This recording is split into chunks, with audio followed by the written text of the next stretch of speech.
என்னை தேடும் இறைவனே, உம்மை நாடி வருகிறேன். என்னை தேடும் இறைவனே, உம்மை நாடி வருகிறேன்.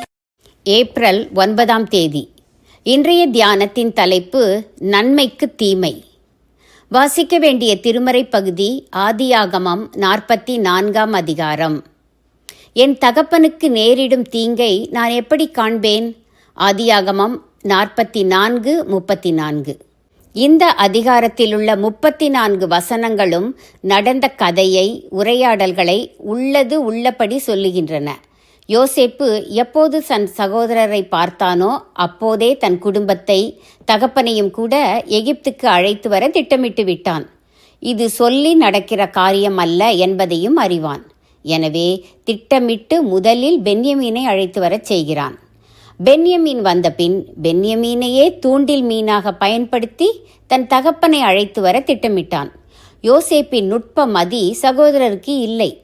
அவன் ஒவ்வொரு முறையும் தாங்கள் சாக்குகளில் பணத்தையும் பாத்திரத்தையும் வைக்க பண்ணினதை கூட புரிந்து கொள்ளாமல் திருட்டு பட்டத்தை வாங்கி கொண்டு பயந்து போய் அவன் முன் குற்றவாளிகளாய் நின்றார்கள். தங்களை மிகவும் அதிகமாய் தாழ்த்தி அவனது தயவுக்காக கெஞ்சினார்கள். நன்மைக்கு தீமை. ஒரு காலத்தில் இவர்கள் ஆடு மேய்த்து கொண்டிருந்த போது நலம் விசாரிப்பதற்காக நல்லெண்ணத்துடன் வந்த யோசேப்புக்கு மகா பெரிய தீமையை செய்தார்கள். ஆனால் இப்போதோ தீமை எதுவும் செய்யவில்லை.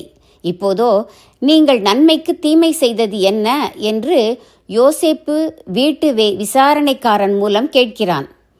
இது நாம் செய்த தீமைக்கு உடனடியாக இல்லாவிட்டாலும் என்றாவது ஒரு நாள் பதில் சொல்லியே ஆக வேண்டும் என்பதை உணர்த்துகிறது.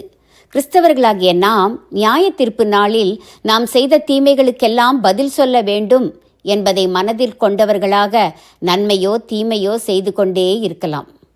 யோசேப்பின் சகோதரர்கள் இப்போது நிரபராதிகள், குற்றமற்றவர்கள். ஆனாலும் கையும் களவுமாய் பிடிக்கப்பட்டதினாலே யூதா, எதினாலே எங்கள் நீதியை விளங்க பண்ணுவோம்? உம்முடைய அடியாரின் அக்கிரமத்தை தேவன் விளங்க பண்ணினார். பாத்திரத்தை வைத்திருக்கிறவனும் நாங்களும் என் ஆண்டவனுக்கு அடிமைகள் என்று சொல்கிறான். தங்களுடைய குற்றமற்ற தன்மையை நிரூபிக்க வழி அறியாது குற்றத்தை ஒத்துக்கொண்டு தண்டனையையும் தானே தீர்மானிக்கிறான். எல்லோரும் அடிமைகளாய் இருக்க ஒத்துக்கொள்கிறான்.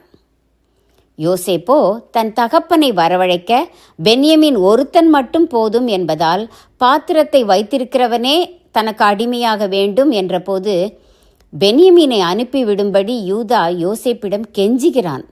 அவர், அதாவது தகப்பன், இளையவன் வரவில்லை என்று அறிந்த மாத்திரத்தில் இறந்து போவார்.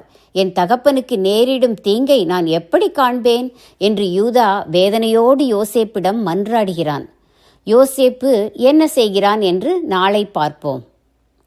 தீயோர் மேலும் நல்லோர் மேலும் சூரியனை உதிக்க பண்ணி நீதி உள்ளவர்கள் மேலும் அநீதி உள்ளவர்கள் மேலும் மழையை பெய்ய பண்ணுகிற தேவனை நாம் வணங்குகிறோம். தீயோர் மேலும் நல்லோர் மேலும் சூரியனை உதிக்க பண்ணி நீதி உள்ளவர்கள் மேலும் அநீதி உள்ளவர்கள் மேலும் மழையை பெய்ய பண்ணுகிற தேவனை நாம் வணங்குகிறோம். ஜெபம். தேவனே, நான் நன்மைக்கு மட்டுமல்ல தீமைக்கும் நன்மை செய்யும் கிறிஸ்தவ புத்தியை தாரும். ஆமேன்.